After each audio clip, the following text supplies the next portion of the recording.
Hi guys, welcome back my channel. So आज हम discuss करेंगे ऑडिटिंग का मीनिंग, जो कि हमने लास्ट वीडियो में भी देख लिया था, लेकिन अभी हम फिर से डिस्कस कर लेंगे ऑडिटिंग क्या होता है, ऑडिटिंग का इंडिया में क्या मीनिंग है, स्कोप ऑफ ऑडिट और एक ऑडिट के क्या स्कोप होते हैं, book keeping accounting versus auditing में क्या डिफरेंस है, अकाउंटेंसी और ऑडिट में क्या डिफरेंस है, और लास्ट हम देखेंगे क्वालिफिकेशंस ऑफ ऑडिटर। एक ऑडिटर जो होता है उसकी क्वालिफिकेशन क्या क्या होनी चाहिए, वो आज की हम इस वीडियो में डिस्कस करेंगे। तो पहले हम देखेंगे ऑडिटिंग इन इंडिया की ऑडिटिंग जो है वो इंडिया में कब आई। अभी इसकी हम हिस्ट्री की बात करें तो the history of auditing in India dates back to April 1914 when the Indian Company Act 1913 came into force। Auditing का जो कॉन्सेप्ट है वो अप्रैल 1914 में इंडिया में आया, लेकिन कब आया, जब इंडियन कंपनी एक्ट 1913 जो है वो इंडिया में आया, उसके बाद जो है वो ऑडिटिंग इंडिया में आया। पहले आया इंडियन कंपनी एक्ट 1913 में, इंडिया कंपनी एक्ट आया, देन उसके बाद ऑडिटिंग जो है वो इंडिया में आई। वो कब आई? अप्रैल 1914 में। बिकॉज ऑफ दिस एक्ट, और इस एक्ट के तहत there was a growth in accountancy profession in India. Accountancy का जो प्रोफेशन है उसकी ग्रोथ हुई। कहाँ पे? इंडिया में अकाउंटेंसी प्रोफेशन की ग्रोथ हुई। किस चीज़ के बाद? जो ऑडिटिंग एक्ट आया इंडिया में, उसके बाद। क्यों? इस कंपनी में कुछ कुछ क्लॉजेज ऐसे थे जिनमें कहा गया था which made it obligatory on the part of every company registered under it to have the accounts audited at least once every year। इस एक्ट में कहा गया था हर कंपनी जो रजिस्टर्ड है अंडर इस एक्ट के तहत, उसको अपना अकाउंट जो है वो ऑडिट करवाना होगा एटलीस्ट वंस एवरी ईयर। यानी साल में एक बार जो भी कंपनी रजिस्टर्ड है अंडर दिस एक्ट, उसको एक ऑथराइज्ड अकाउंट से अपने जो उनके जो बुक ऑफ अकाउंट्स है उनको साल में एक बार ऑडिट करवाना ही होगा। तो ये जो एक्ट है जब भी आया है कब आया है? 1930 में आया। तो इसमें इंडियन प्रोफेशन में जो है वो ग्रोथ हुई। The act war the first time prescribe the qualification for an editor. यही जो एक्ट, जो इंडियन कंपनी एक्ट 1913 है, इसमें ही लिखा गया था कि जो एक ऑडिटर जो होता है उसकी क्या क्या क्वालिफिकेशन होनी चाहिए। फर्स्ट टाइम इसी एक्ट के तहत ये प्रिस्क्राइब्ड करा गया था कि जो भी एक कंपनी में ऑडिटर होगा उसमें कौन कौन सी क्वालिफिकेशंस होनी चाहिए। जब भी एक्ट नहीं था तो इसके पहले जो भी कोई भी इम्पार्शियल पर्सन हो, एक्सपीरियंस्ड पर्सन हो, उसके पास ये जो भी अकाउंट्स होते थे उनको चेक करवाया जाता था या उनका ओपिनियन लिया जाता था। लेकिन जब ये एक्ट आया तो इस एक्ट के तहत एक ऑडिटर जो है वो हायर करा गया, जिसकी कुछ क्वालिफिकेशन जो है उन्होंने रखी कि उसमें ये क्वालिफिकेशन होनी चाहिए। देन उसके बाद एक ऑडिटर जो होता है वो इन सारे बुक्स ऑफ अकाउंट्स को चेक करता है with the helps of receipt, bill receipts या फिर वाउचर्स।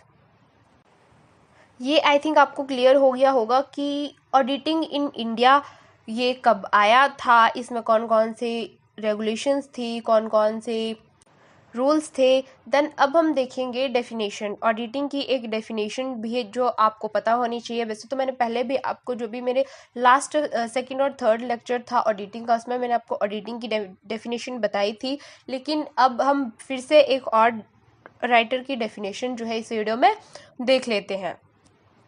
ये डेफिनेशन किस राइटर ने दी थी? उनका नाम है टेलर एंड पेरी ने दी थी ये डेफिनेशन। तो ऑडिटिंग क्या है? जैसे कि मैंने लिखा है, an audit is an investigation.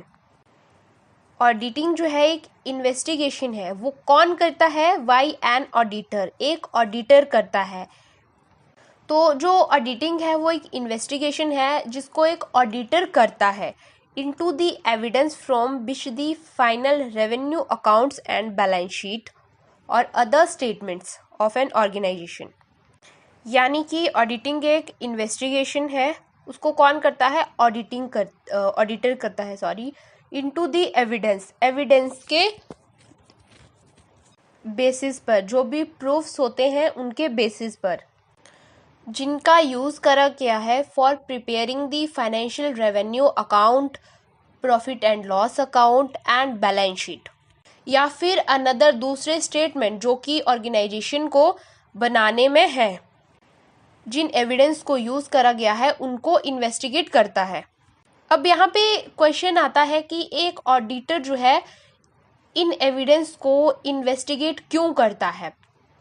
In order to ascertain that they present a true and fair view of the summarized transaction, ताकि एक ऑडिटर जो है वो असर्टेन कर सके, जो ऑडिटर है, जो भी कंपनी के अकाउंट्स है या जो भी किसी दूसरी ऑर्गेनाइजेशन के अकाउंट्स बुक्स हैं, उनमें जो भी ट्रांजैक्शन है वो ट्रू है, फेयर है। Transaction for the period under review, जो भी ट्रांजैक्शंस का रिव्यू होता है वो एक पर्टिकुलर पीरियड के अंदर होता है। End of the financial state of the organization at the end date, so enabling the auditor to report. And then जब वो सारी इन्वेस्टिगेशन कर लेता है, एक ऑडिटर जो होता है वो किसी भी ऑर्गेनाइजेशन कंपनी की सारी इन्वेस्टिगेशन कर लेता है, उसकी ट्रांजैक्शन सही है नहीं है, बिल रिसीवेबल्स जो है या बिल रिसिप्ट जो है, बाउचर्स के थ्रू जो भी इन्वेस्टिगेशन कर लेता है कि जो भी ट्रांजैक्शन है वो क्लियर है, सही है या नहीं है, तो उसके बाद वो एक फाइनल रिपोर्ट जो है वो तैयार करता है। तो ये होता है हमारे पास ऑडिटिंग क्लास। जो भी वीडियोस थी उसमें मैंने आपको ऑडिटिंग का इतनी क्लियरली मीनिंग नहीं बताया था, लेकिन यहाँ पे पूरा क्लियरली आपको मैंने मीनिंग बताया है, क्योंकि ये डेफिनेशन भी बड़ी है और फिर इसमें क्लियरली जो है वो आपको ऑडिटिंग का मीनिंग बताया गया है। वहाँ पे भी ऑडिटिंग का मीनिंग क्लियर है, बट वो डेफिनेशन थोड़ी शॉर्ट है, यानी कि आपको अगर 2 मार्क्स की डेफिनेशन आ रही है तो ये उसमें क्लियर हो जाएगा। आई होप सो आपको ये वाली डेफिनेशन समझ आ गई होगी। वैसे मैं आपको एक और डेफिनेशन बता देती हूँ, अगर आपको ये वाली नहीं लिखनी हो तो आप दूसरी वाली लिख सकते हो, क्योंकि ये थोड़ी सी लेंथी है। वैसे तो लेंथी नहीं है, आपको लर्न हो जाएगी, लेकिन है थोड़ी लंबी। लेकिन जो अब मैं आपको एक और डेफिनेशन बताऊंगी वो थोड़ी शॉर्ट है, वो आपको इजीली लर्न हो जाएगी, जो दी है R.B. बोस ने, जिसका राइटर है R.B. बोस। तो उनके थ्रू ऑडिटिंग क्या है? Audit is the verification of the accuracy and correctness. Audit जो है वो वेरिफिकेशन है किस चीज़ की? एक्यूरेसी की एंड करेक्टनेस की। ऑफ किस चीज़ की एक्यूरेसी, किस चीज़ की करेक्टनेस, ये यहाँ पे क्वेश्चन आता है। तो किस चीज़ की एक्यूरेसी और किस चीज़ की करेक्टनेस की वेरिफिकेशन है auditing. Of the books of account, जो भी कंपनी के बुक्स ऑफ अकाउंट्स है उनकी एक्यूरेसी और करेक्टनेस की वेरिफिकेशन है auditing. By an independent person qualified for the job and not in any way connected with the preparation of such account. तो ये थी हमारे पास एक और डेफिनेशन जो हमें दी है R.B. बोस ने। तो अभी मैंने आपको 2 डेफिनेशन जो है वो ऑडिटिंग की बता दी। आपको जो भी इसमें से सिंपल लग रही हो वो आप अपने एग्जाम में जो है वो लिख सकते हो। तो उससे पहले आपके सामने एक इमेज शो हो रही होगी, तो इसमें मैंने लिखे हैं सारे लिस्ट ऑफ सब्जेक्ट्स जो कि मैंने अभी तक चैनल पे अपलोड कर दी है।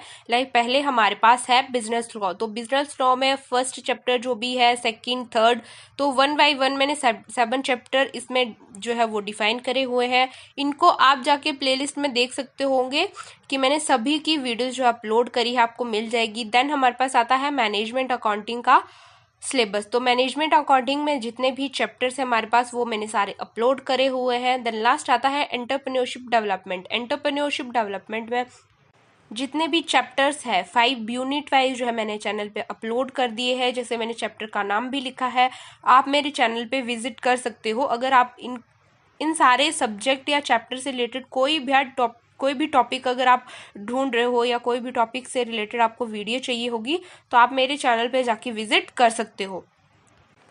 तो अब हम अपना टॉपिक नेक्स्ट देखते हैं। तो अब हम डिस्कस करेंगे कि जो ऑडिटिंग है उसके स्कोप क्या क्या है, कौन कौन से स्कोप्स आते हैं ऑडिटिंग में, वो अब हम देखेंगे। तो अगर हम ऑडिट की स्कोप की बात करें तो पहले उसमें आएगा कि ऑडिटिंग हम क्यों करते हैं। तो अब अगर आपने ऑडिटिंग के लास्ट 3 लेक्चर देखे हैं तो आपको इजीली समझ आ गया होगा कि ऑडिटिंग क्यों करा जाता है, तो आप उसका स्कोप भी आसानी से बता सकते हो। जो भी मैंने पहले ऑडिटिंग के 3 लेक्चर जो अपलोड करे हैं उनका मैं लिंक डिस्क्रिप्शन में दे दूंगी, वहाँ पे आप विजिट कर सकते हो जाके। तो आपको ऑडिटिंग क्या होता है तो आपको वो इजीली समझ आ जाएगा, देन आप स्कोप भी उसके खुद लिख पाओगे। तो ऑडिटिंग क्यों की जाती है?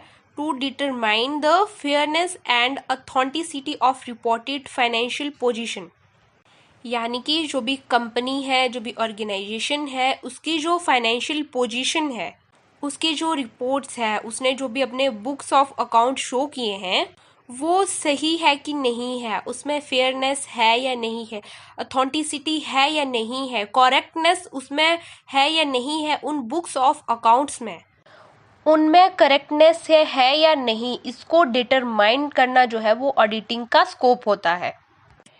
इसके साथ ही ऑडिटिंग में और क्या होता है? Detection and prevention of error and fraud.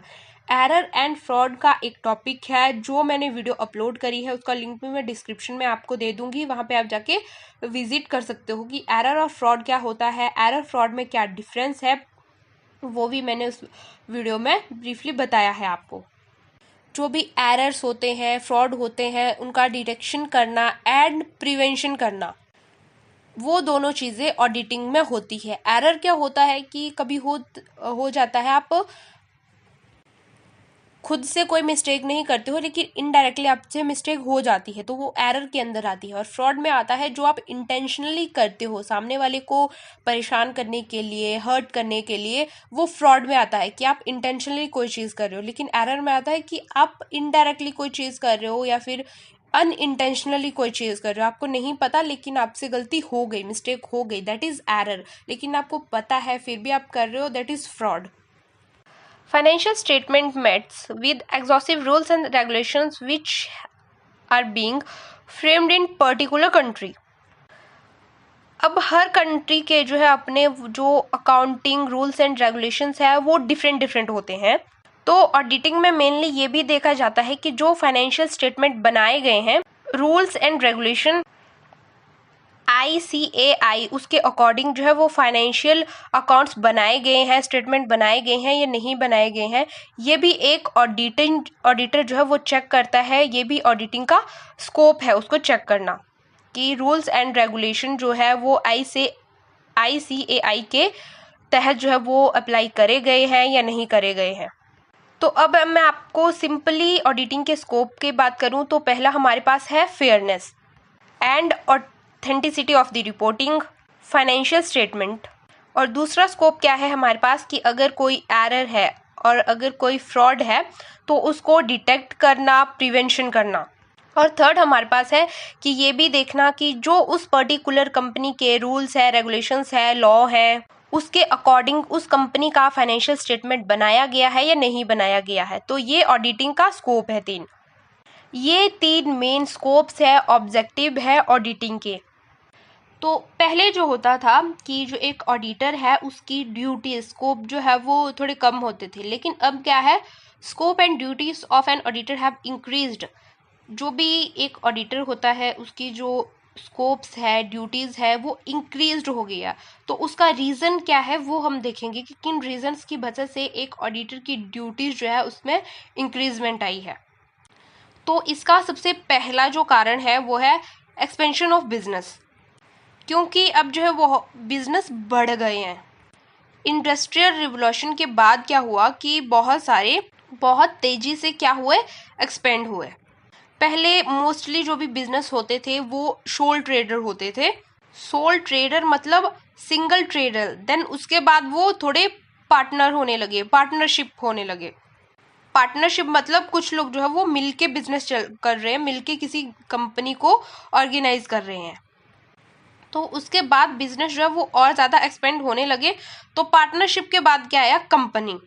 तो कंपनी जो है वो बड़ी होती हैं, उसमें बहुत सारी ट्रांजैक्शंस होती हैं, इसलिए जो एक ऑडिटर है उसका स्कोप भी बहुत ज़्यादा हो गई फिर, और उसकी ड्यूटीज़ जो है वो भी इंक्रीज़ हुई। तो कंपनी में शेयर्स होल्डर होते हैं, तो शेयर होल्डर ऑब्वियसली जानना चाहेगा कि जो भी कंपनी है उसकी ऑर्गेनाइजेशन है उसकी फाइनेंशियल पोजीशन कैसी है, क्योंकि वो शेयर होल्डर्स जो होते हैं वो कंपनी के ओनर्स होते हैं, पार्टनर्स होते हैं, तो वो ऑब्वियसली जानना चाहेंगे कि कंपनी की जो भी फाइनेंशियल पोजीशन है वो क्या है, जो भी कंपनी की फाइनेंशियल स्टेटमेंट है वो सही है या नहीं है। तो इन सारी चीज़ों को कौन बता सकता है? इन सारी चीज़ों को एक ही इंसान बता सकता है, वो है एक ऑडिटर। तो बेसिकली जो भी बिजनेस है वो बहुत ज़्यादा एक्सपेंड हुआ, इसीलिए जो भी एक ऑडिटर है उसकी रूल्स, रिस्पॉन्सिबिलिटी, ड्यूटीज जो है वो भी इंक्रीज हुई। दूसरा जो रीज़न है हमारे पास वो है स्टैट्यूटरी कंट्रोल की दूसरे रीज़न की वजह से अब हम देखेंगे कि क्यों एक ऑडिटर की जो रिस्पॉन्सिबिलिटी है, ड्यूटीज जो है वो इंक्रीज हुई। जब कंपनी एक्ट 2013 आया तो उसके अकॉर्डिंग जो भी कंपनी रजिस्टर्ड है, तो उसके अकॉर्डिंग जो भी कंपनी रजिस्टर्ड है उसको साल में एक बार, जैसे कि हमने स्टार्टिंग में देखा था जब मैंने आपको ऑडिटिंग का मीनिंग बताया कि जब भी ऑडिटिंग इंडिया में आया था तो उसके तहत क्या था कि जो भी एक कंपनी रजिस्टर्ड है 2020 के तहत, तो उसको साल में एक बार अपनी कंपनी की ऑडिटिंग जो है करवानी पड़ेगी। तो सेकंड रीज़न ये है कि इसकी वजह से भी एक ऑडिटर जो है उसकी ड्यूटीज़, रिस्पॉन्सिबिलिटी जो है वो इंक्रीज हुई। देन थर्ड हमारे पास आता है standard set by professional institute SAP। जैसे इंडिया में ICAI जो है वो रूल्स है, वैसे ही अलग अलग कंट्री में अलग अलग रूल्स और रेगुलेशंस होते हैं। जो भी प्रोफेशनल इंस्टीट्यूट होते हैं किसी भी कंट्री में, जैसे कि इंडिया में है ICAI, तो इन्होंने एक स्टैंडर्ड सेट करा हुआ है जिसे हम SAP कहते हैं। SAP क्या है? Standard auditing practice. तो ICAI में SAP जो है डिफाइन करा हुआ है, इशू करा हुआ है, यानी कि जो भी ऑडिटर है उसे SAP फॉलो करना है, स्टैंडर्ड ऑडिटर प्रैक्टिस जो है वो फॉलो करना है, और जो भी अकाउंटिंग स्टैंडर्ड है वो एक ऑडिटर को फॉलो करने ही होंगे। कोई भी ऑडिटर ऐसे ही अपनी मर्जी से, अपनी तरीके से ऑडिट जो है वो नहीं कर सकता है। Auditor has follow the guidelines, जो गाइडलाइंस ICAI ने इशू किए हैं SAP का स्टेटमेंट जो भी प्रोवाइड करा गया है स्टैंडर्ड ऑडिटर प्रैक्टिस, इसके अकॉर्डिंग ही जो एक ऑडिटर है वो अपनी ड्यूटीज़, अपनी रिस्पॉन्सिबिलिटीज़ जो है वो उसके बेस्ड पर किसी भी ऑर्गेनाइजेशन, कंपनी उनका ऑडिट कर सकता है। तो इसके बेस पे भी जो एक ऑडिटर है उसकी ड्यूटीज़, रिस्पॉन्सिबिलिटी जो है वो इंक्रीज़ हुई। तो ये थे हमारे पास कुछ पॉइंट की जिनकी वजह से एक ऑडिटर जो है उसकी ड्यूटीज़ और रिस्पॉन्सिबिलिटी में इंक्रीजमेंट आई है। तो अभी तक हमने देख लिया कि ऑडिटिंग इन इंडिया, इसमें इसका क्या मीनिंग है, ये कब आया था, ये हमने देखा। डेफिनेशन ऑफ ऑडिटर, ऑडिटिंग की हमने 2 डेफिनेशंस देखी।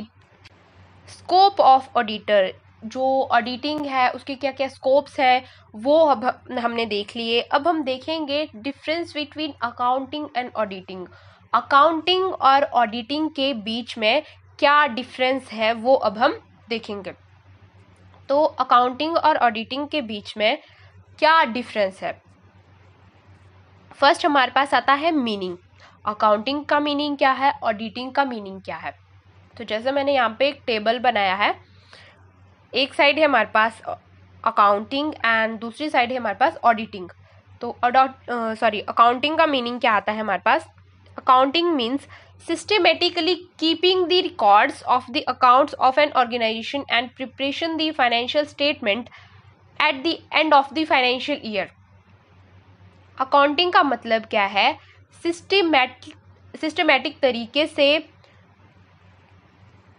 डेटा को रिकॉर्ड करना, जो भी ऑर्गेनाइजेशन का डेटा है उसको सिस्टमैटिक तरीके से रिकॉर्ड करना। Organization and preparation of financial statement, जो भी फाइनेंशियल स्टेटमेंट्स होंगी उनकी ऑर्गेनाइजेशन करना, प्रिपरेशन करना eight the and of the financial year. जो भी ईयर का एंड होता है, फाइनेंशियल ईयर का एंड होता है मार्च में, तब। देन ऑडिटिंग हमारे पास क्या आता है? Inspection of the books of account and financial statement of an organization, किसी भी ऑर्गेनाइजेशन की फाइनेंशियल स्टेटमेंट और बुक्स ऑफ अकाउंट की इंस्पेक्शन करना, उसे चेक करना, उसकी फेयरनेस को चेक करना, उसकी करेक्टनेस को चेक करना ऑडिटिंग होता है।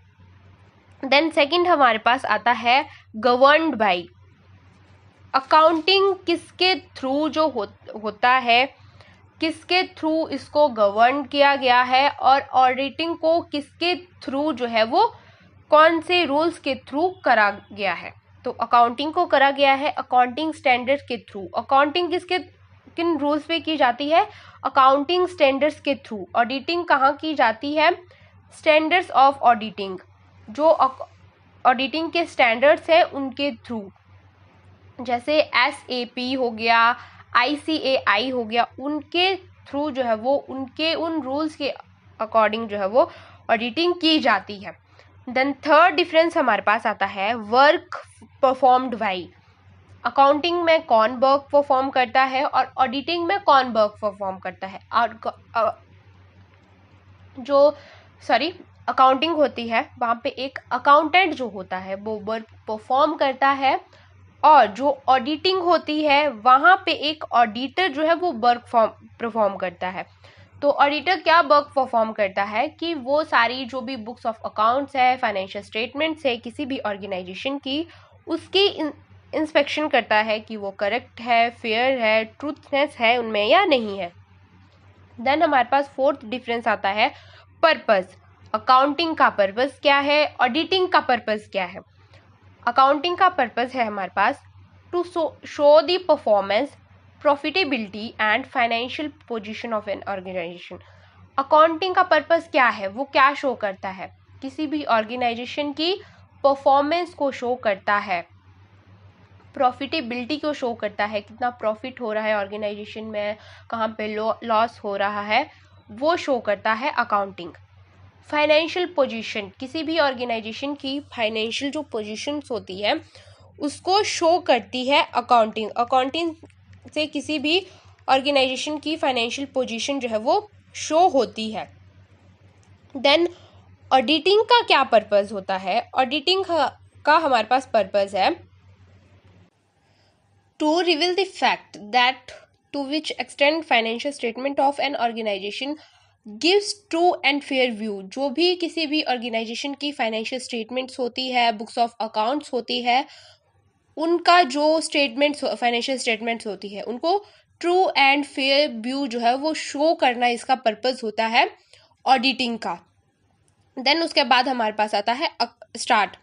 तो accounting start where book keeping ends. Accounting कब स्टार्ट होती है, ऑडिटिंग कब स्टार्ट होती है? अकाउंटिंग तब स्टार्ट होती है जब बुक कीपिंग एंड होती है।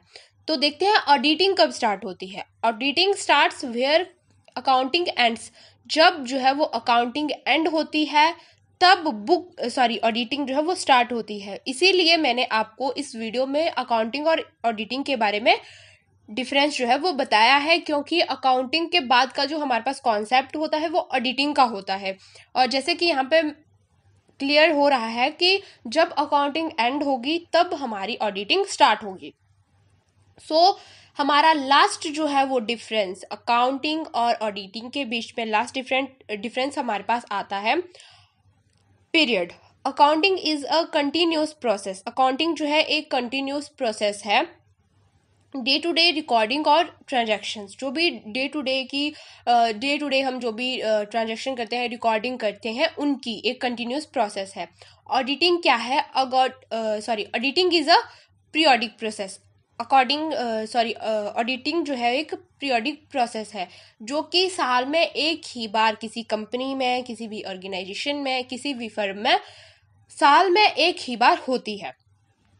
तो ये था हमारा आज का टॉपिक जिसमें हमने देखा अकाउंटिंग क्या होती है, ऑडिटिंग क्या होती है, auditing in India, auditing India में कब आई थी, उसका क्या कॉन्सेप्ट है, डेफिनेशन क्या है ऑडिटिंग की, वो डेफिनेशन हमने देखी ब्रीफली, मैंने आपको वो बताई। स्कोप क्या है ऑडिटिंग का क्या क्या स्कोप है वो मैंने आपको बताया कि कौन कौन से मेन स्कोप ऑडिटिंग के हैं। देन हमने डिस्कस करा कि जो अकाउंटिंग है और ऑडिटिंग है उन दोनों के बीच में क्या डिफरेंस है, वो भी हमने यहाँ पे डिस्कस करा।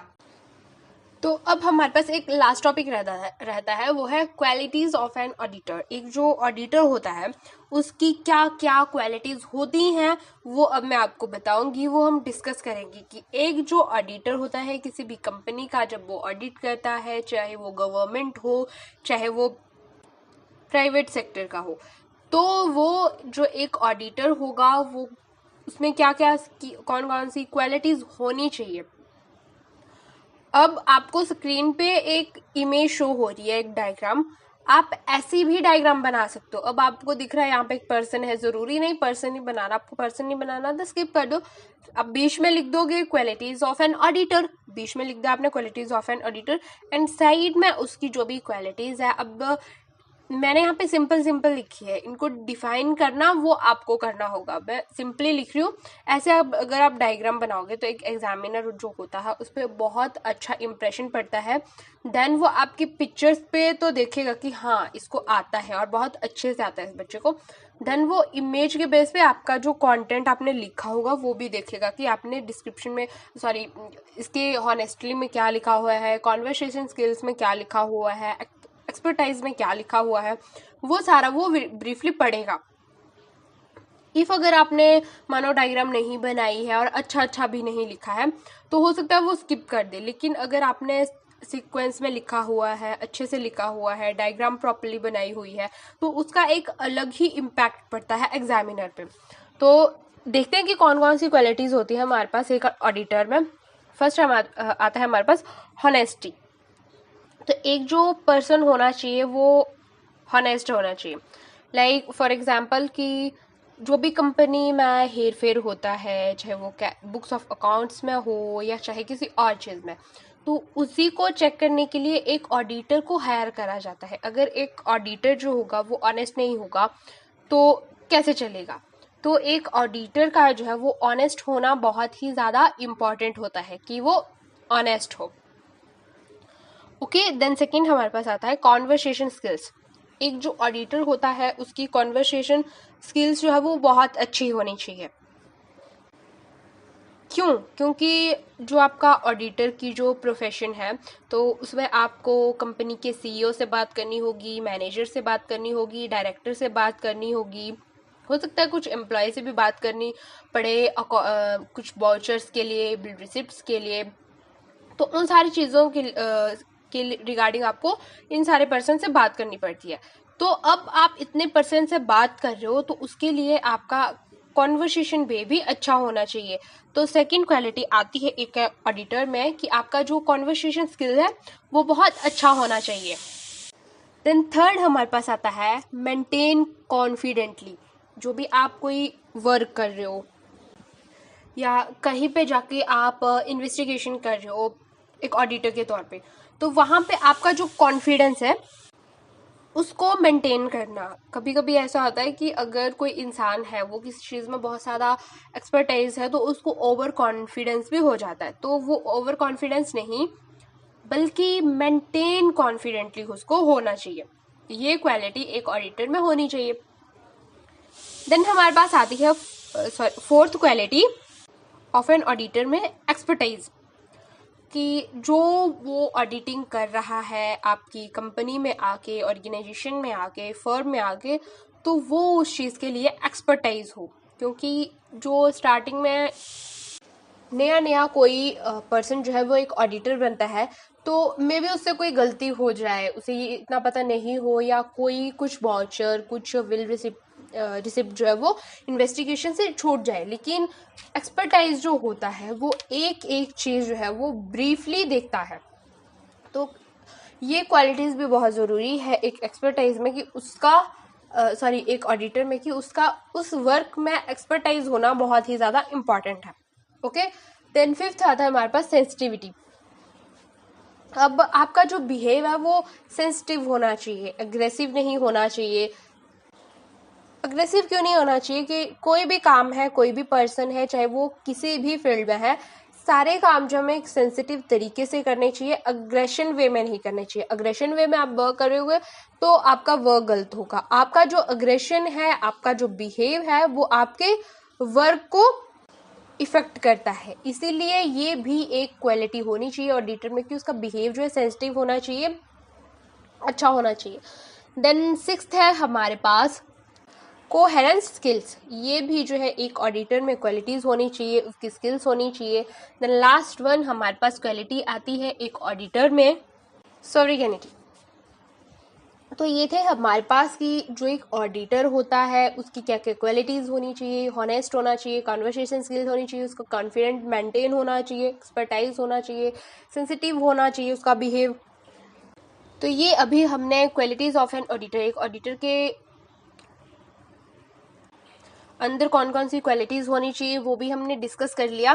तो ये था हमारा आज का टॉपिक जिसमें हमने देखा ऑडिटर क्या होता है, उसकी डेफिनेशन क्या होती है, एक ऑडिटर जो होता है उसके स्कोप्स क्या होते हैं, ऑडिटर और अकाउंटिंग में क्या डिफरेंस होता है, ऑडिटिंग पहले की जाती है या अकाउंटिंग पहले की जाती है, और सबसे मेन चीज़ जो आपको डेफिनेटली पता होनी चाहिए अगर आप किसी कंपनी में वर्क कर रहे हो या कंपनी के डायरेक्टर हो या कंपनी को मैनेज कर रहे हो, कि एक ऑडिटर में क्या क्या कौन कौन सी क्वालिटीज़ होनी चाहिए, कौन कौन से क्वालिटीज़ नहीं होनी चाहिए, तो वो भी हमने डिस्कस कर ली।